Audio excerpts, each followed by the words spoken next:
Mon prénom Dany.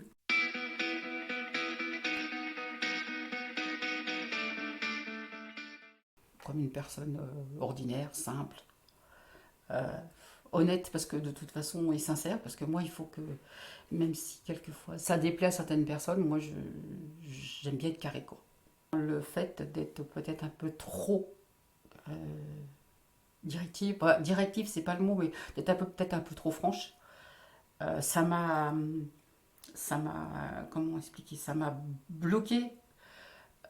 Enfin, ça m'a porté préjudice plutôt dans mon travail. Je ne saurais pas le dire.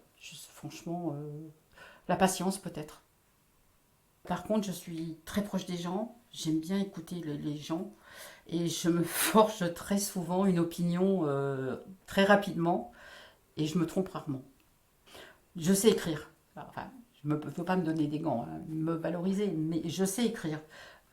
Je sais tourner mes courriers. Bon, c'est normal aussi, hein, j'ai travaillé là-dedans, mais quelquefois, quand j'écris, ça porte, quoi.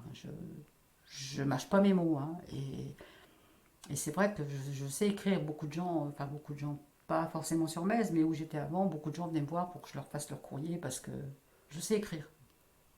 C'est de voir des gens malheureux, c'est de pas pouvoir, quelquefois, pas pouvoir les aider. Il y a beaucoup de gens qui ont des soucis, il y a beaucoup de gens qui auraient besoin et on ne peut pas toujours être là. Moi, ma joie, c'est mes petites filles. C'est mon bonheur. Je ne peux pas dire autre chose, c'est mon bonheur. Qu'elles soient heureuses dans leur vie, moi, c'est tout. C'est tout ce que je demande. C'est leur bonheur. C'est ma priorité, en fait.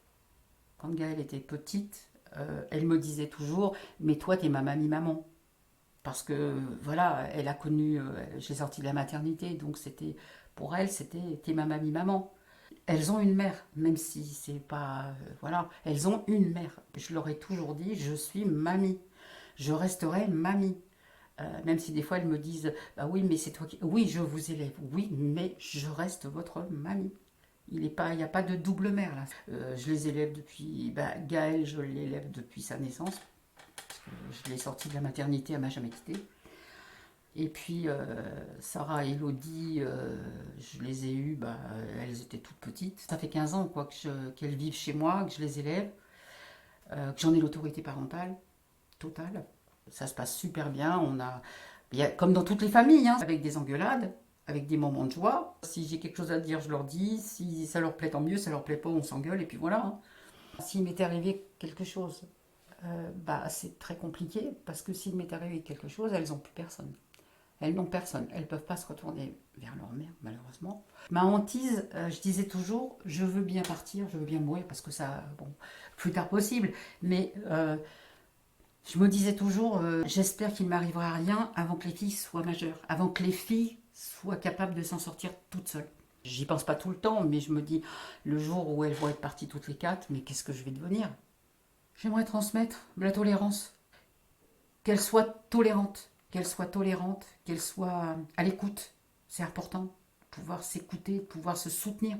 Je leur ai dit, il faut vous soutenir, qu'il se passe n'importe quoi à n'importe quel moment de la vie, mais restez proches, il faut vous soutenir.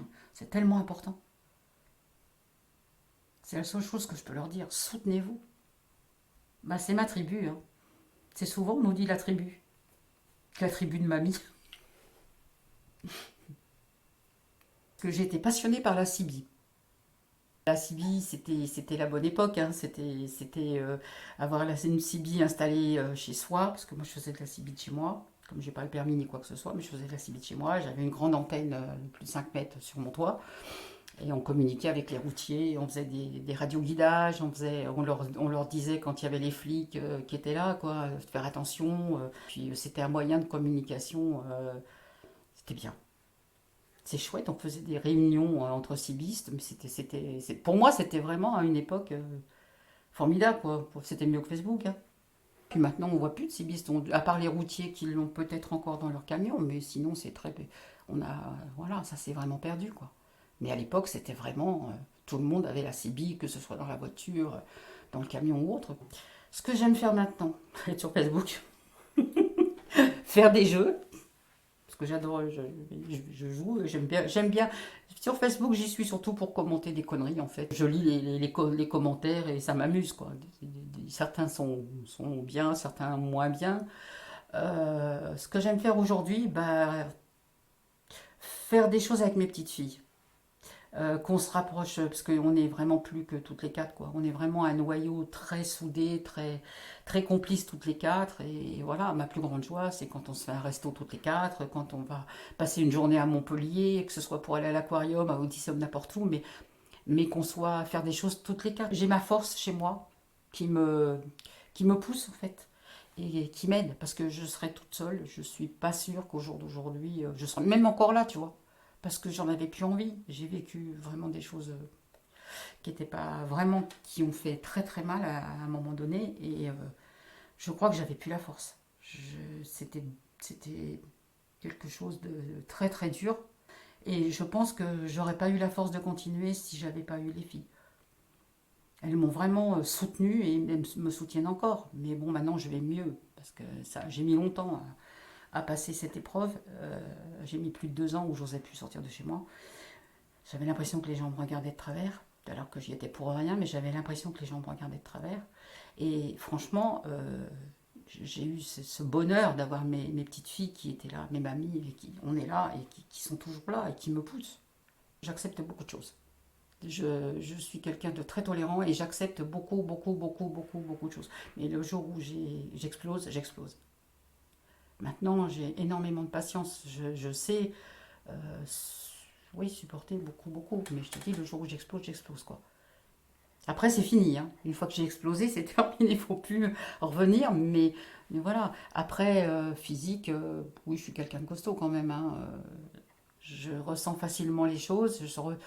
Je ressens facilement même la personne qui est en face de moi, tu vois. Si vraiment c'est quelqu'un qui est sincère, si c'est vraiment quelqu'un qui, voilà, qui va raconter des conneries, quoi.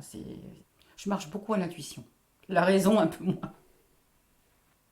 Bah écoute, j'essaye d'aider les autres comme je peux.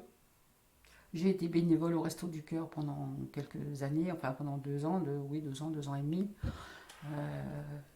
J'aimais bien parler avec les gens, j'aime bien écouter les gens, j'aime bien. Je porte pas de jugement du tout, hein, mais j'aime bien écouter les gens, j'aime bien conseiller si je peux les aider d'une façon ou d'une autre. Voilà, j'aime bien être présente. Au Resto du Cœur, c'était un peu aussi notre façon d'aider les gens quand même à écouter, parce que bon, il y en a qui se confiaient pas du tout, il y a des gens qui sont très renfermés, qui viennent là, mais qui viennent parce que vraiment par nécessité, mais quelquefois qui ont honte de venir. Mais il faut les rassurer, il faut les aider, faut leur montrer que voilà, moi aussi j'étais bénéficiaire, hein, et je m'en cache pas, j'ai été bénéficiaire, j'ai été bénévole, et puis voilà, il faut les aider les gens. La sincérité,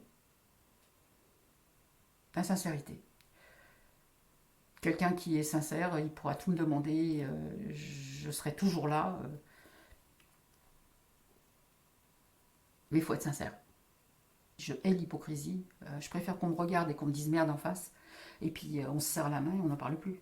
Mais quelqu'un qui va te biaiser, te faire des compliments pour te faire croire que, et puis à la limite même te dire, de manipuler pour que tu t'abondes dans son sens, ça non, non, je peux pas. Je pense que j'ai fait ma part. Je pense que je suis arrivée au bout en fait de mon chemin, de ce que je voulais faire. Je te dis, j'espère qu'il va continuer encore un petit peu quand même. Mais je pense que je suis arrivée, moi, au bout de ce que je voulais faire, en fait. Je voulais vraiment élever mes petites filles au mieux que je pouvais. Je voulais leur donner une éducation. C'est fait. Donc, je voulais qu'elles soient bien dans leur basket. C'est fait. Je pense avoir réussi ce que je voulais réussir. Et je souhaite, mais vraiment, qu'elles rencontrent quelqu'un, qu'elles soient heureuses dans leur vie, qu'elles réussissent, qu'elles gardent un souvenir de leur grand-mère, comme j'ai dit, un peu casse-pied, quoi. Mais qui était quand même toujours là pour les soutenir, pour les aider à s'élever. Elles ont leur vie à faire, hein. Elles ont leur vie à mener quand même, hein. Leur grand-mère, oui, ça a été leur pilier pendant des années, mais là maintenant, il faut qu'elles pensent à elles, il faut qu'elles se construisent elles. Mamie, elle sera toujours là. Elles le savent que mamie, elle sera toujours là. Mamie, elle sera toujours là dans des expressions, dans des façons de penser, dans des conneries que mamie, elle a racontées. Mais ce sera d'une autre façon.